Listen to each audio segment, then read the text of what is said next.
Kejadian pada saat umur Nabi SAW 12 tahun. Kita review dulu kembali. Waktu umur 12 tahun, kan beliau dari umur 8 tahun sampai menikah kan tinggal sama Abu Talib. Dan Nabi SAW punya akhlak yang baik sekali, mulia sekali. Sampai Abu Talib itu sendiri malu dengan Nabi SAW di umur 8 tahun. Anaknya Abu Talib banyak. Kalau istrinya Abu Talib lagi siapin makan, anak-anaknya pada berebut. Nabi SAW duduk di pojok rumah. Enggak sama sekali. Enggak berebut. Nanti kalau selesai makan ada sisanya beliau makan. Sallallahu alaihi wasallam. Punya akhlak yang mulia dari masih kecil. Sampai Abu Talib bilang sama istrinya, khusus untuk Muhammad sisipkan makanan. Karena dia tidak ikut berebut sama mereka. Gitu kan. Baik, di umur 12 tahun, pernah satu waktu Abu Talib ini mau ke negeri Syam. Urusan dagang. Pertama kalinya Nabi SAW, biasanya Nabi ini selalu pemalu. Enggak banyak minta dan nuntut ke pamannya. Khusus pada saat itu Nabi SAW bergantung di bajunya Abu Talib, enggak mau lepasin. Pokoknya dia mau ikut.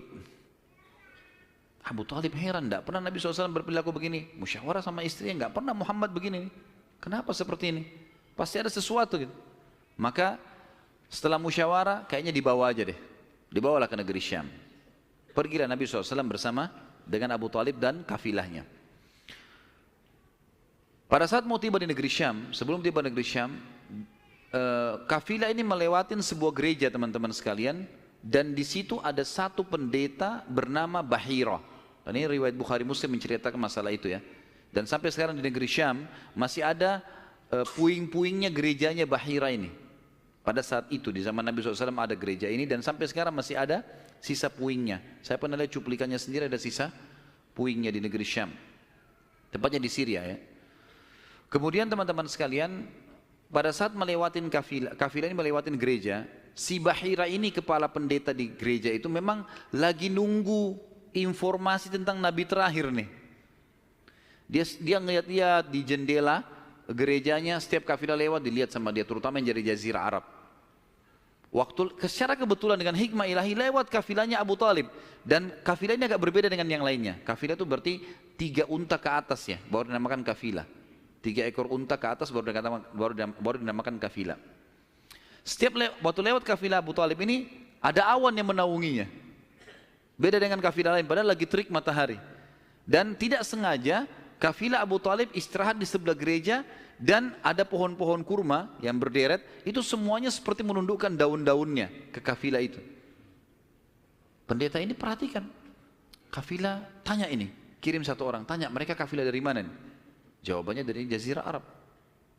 Dari mana? Dari kota Mekah. Kata Bahira, hidangkan makanan sebaik mungkin di gereja, undang semua kafilah ini masuk makan. Diundanglah. Ringkas cerita, masuklah mereka untuk makan. Dan pada saat satu kafilah ini masuk, yang ditinggalkan di situ hanya Nabi SAW. Nabi nggak boleh masuk karena tradisi orang Arab dulu aib kalau anak kecil ikut makan. Nanti selesai orang tua makan baru makan. Tapi ini tradisi jahiliyah. Kalau sekarang antum lakukan, antum juga jahiliyah. Makan kasih anak-anak makan. Kenapa harus disendirikan? Mungkin dia lapar, kesian. Gitu kan? Baiklah. Waktu lagi makan, Bahira ini memperhatikan satu persatu orang-orang Quraisy ini, wajahnya. Karena mereka tahu cirinya Nabi terakhir. Alisnya, wajahnya, mukanya, kulitnya, jalur nasabnya, semua jelas. Tidak semua, tidak ada tanda-tanda kenabiannya. Ini mukanya muka biasa semua. Maka si Bahira tanya, apakah masih ada dari kafilah kalian yang tidak ikut makan? Kata mereka, ada satu anak kecil di depan, kami suruh jaga barang kami. Kata Bahira, boleh saya ketemu? Oh silahkan. Mereka lagi asyik makan. Bahira keluar menemui Nabi SAW. Nabi lagi duduk di bawah pohon. Lalu Bahira memanggil dia, mengatakan, hai anak kecil, ikutlah dengan saya. Kafilahnya disuruh jaga oleh beberapa pegawainya Bahira ini. Masuk di satu ruangan di gereja. Kemudian Nabi SAW berdiri lalu kata, jadi orang Mekah begini teman-teman. Di Mekah itu ada patung namanya Lat dan Uzza. Lat dan Uzza ini 2 patung yang luar biasa dikultuskan di Mekah. Hebat patung ini menurut mereka. Jadi kalau bersumpah atas nama Lat dan Uzza sudah tidak mungkin berbohong. Kalau bohong kualat nih. Maka pendeta ini tahu Bahira. Dia bilang, hai anak kecil, saya akan bertanya kepadamu atas nama Lat dan Uzza. Ini semua anak kecil sampai orang tua di Mekah tahu nama ini. Dan mereka ketakutan kalau dengar nama ini. Apa jawaban Nabi SAW waktu itu umur 12 tahun? Masih kecil, kalau kita sekarang masih SD gitu kan. Maka beliau mengatakan, jangan engkau sebutkan dua nama berhala itu karena aku membencinya. Aku tidak suka dengan patung itu. Penasaran Bahir. Diperhatikan wajahnya, alisnya, matanya Nabi SAW. Perlu teman-teman tahu ya, ciri fisik Nabi SAW itu luar biasa. Tersebutkan secara rinci di Taurat dan Injil. Allah mengatakan dalam Al-Quran, A'udzubillahi minasyaitonirrajim, ya'rifunahu kama ya'rifuna abna'ahum. Orang-orang ahli kitab, terutama Yahudi dan Nasrani ini, maksudnya orang Yahudi dan Nasrani, betul-betul mengetahui Muhammad SAW sebagaimana mereka mengenal anak-anaknya. Karena terinci. Disebutkan dalam hadis, alis Nabi SAW seperti busur panah yang lebar, berwarna hitam dan tebal. Bola mata beliau SAW besar, kelopaknya, dan dipenuhi dengan bulu mata yang lebat. Bola matanya putihnya putih bersih, hitamnya hitam pekat. Hidungnya yang mancung, bibir, dahi dan pipi yang setara dengan wajah, tidak oval dan juga tidak bulat, gitu kan. Kulitnya sangat putih sampai Nabi SAW pipinya kemerah-merahan. Jadi sangat tampan, luar biasa. Sampai ahli hadis mengatakan, kalau Yusuf alaihissalam diberikan sepertiga gagahan dunia, maka Nabi SAW memberikan seluruh kegagahan dunia. Tidak pernah ada orang melihat Nabi SAW tidak suka. Manusia terbaik, pilihan, paling sempurna nasabnya, paling sempurna ilmunya, fisiknya, segala-galanya. Bahira memperhatikan Nabi SAW, ini semua ciri yang disebutkan dalam Injil ada. Dia masih bimbang, dia ingin buktikan satu hal. Apa itu? Dalam Taurat dan Injil juga disebutkan Nabi, setiap Nabi itu punya tanda kenabian. Apa tanda kenabian teman-teman sekalian? Sebuah daging yang menggumpal di pundak sebelah kanan. Dan daging itu berwarna merah kehitam-hitaman dan dimiliki dengan atau memiliki bulu yang lebat. Maka Bahira berkata, hai anak kecil, apa kau izinkan saya untuk melihat punggungmu? Dia mengatakan, iya silakan. Dibukalah oleh Nabi SAW. Begitu dia lihat tanda itu, lalu Bahira menciumnya dan mengatakan, kaulah orangnya. Tapi garis bawah satu hal ya, tanda ini tanda kenabian. Sudah selesai dengan Nabi Muhammad SAW. Jadi kalau di punggung antum ada dusta semua itu. Tidak ada hubungannya sama Nabi. Loh ya, karena banyak orang yang ngaku-ngaku Nabi nih. Kata Nabi SAW akan datang 50 dajjal, pendusta. Setelah aku meninggal, mengaku semuanya Nabi. Mereka semua pendusta, aku penutup para Nabi dan Rasul, gitu kan. Karena ada orang mengaku gitu. Jadi ini khas untuk Nabi-Nabi dan sudah ditutup dengan Nabi Muhammad SAW. Sudah habis ceritanya. Nah, jadi kalau ada yang gumpal-gumpal itu daging numpang aja. Pada saat itu Bahira pun membawa Nabi SAW masuk ke dalam ruangan makan lalu berkata, siapa walinya anak ini? Wali, ya. Siapa walinya anak ini? Kata Abu Talib, saya ayahnya. Abu Talib berkata, pamannya. Kata Bahira, tidak mungkin kau ayahnya. Anak ini mati ayahnya waktu dia masih 6 bulan di perut ibunya. Pendeta di negeri Syam tahu. Anak ini meninggal ayahnya waktu dia umur 6 bulan di perut ibunya. Dan ibunya meninggal pada saat dia umur 6 tahun.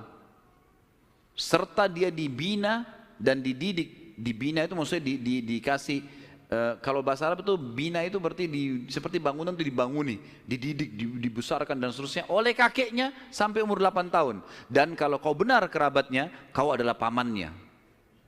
Abu Talib kaget, dari mana anda tahu semua itu? Benar semua. Dia bilang, kami temukan dalam kitab kami. Ketahuilah, keponakan kau ini adalah nabi terakhir yang sedang ditunggu oleh orang-orang. Dan kalau orang Yahudi tahu dia dari turunan Arab, maka pasti mereka akan membunuhnya sebagaimana mereka berusaha membunuh Isa alaihissalam. Kalau mereka tidak suka, mereka tolak, gitu kan? Maka jangan bawa ke negeri Syam, bawa pulang ke Mekah segera. Akhirnya dibawa pulanglah Nabi SAW ke Mekah pada saat itu. Waktu dibawa pulang ke Mekah, setelah tiba di Mekah, maka ada kejadian kecil di sini dan kita tutup dengan ini tentunya. Waktu sudah pulang ke Mekah, Abu Talib sudah mulai ketakutan karena dia sudah dengar informasi tentang ponakannya nih. Zaman dulu juga teman-teman sekalian, ada tradisi buruk ini sebenarnya, tradisi buruk juga. Seringkali dukun-dukun dan peramal ini menjual jasa.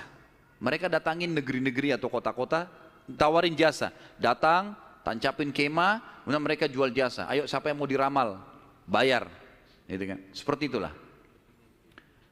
Waktu itu pas Abu Talib tiba di Mekah, pas peramal-peramal lagi masuk di Mekah. Maka orang-orang Mekah bawa anaknya, suruh ramal. Lihat mukanya, lihat tangannya, lihat segala macam.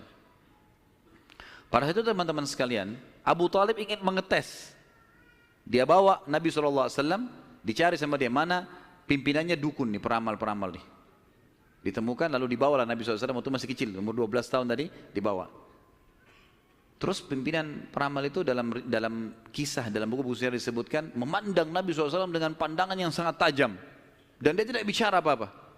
Dia mengatakan, tahan anak ini. Lalu dia masuk ke kemahnya. Kemungkinan dia bicara sama dukun, sama setan-setannya nih.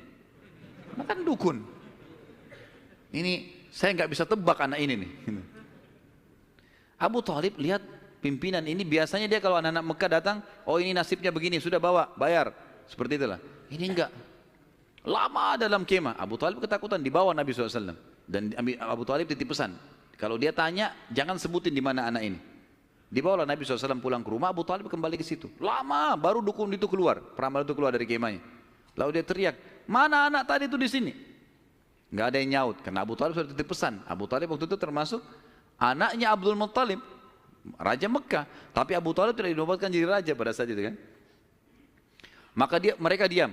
Yang kedua kali, mana anak itu di sini? Sampai 3 kali, kesimpulan terakhir, kata peramal itu, kita tentu tidak percaya peramal, tapi dia mengatakan, ya, kalau anak itu memiliki kedudukan yang sangat tinggi dan dia akan memimpin dunia, begitu loh bahasanya. Dengan ini teman-teman sekalian, maka orang-orang Mekah jadi lebih yakin kalau Nabi SAW ini punya kedudukan. Walaupun kita secara orang Muslim tidak percaya dengan dukun semua, tapi historinya begitu. Secara histori seperti itu. Allah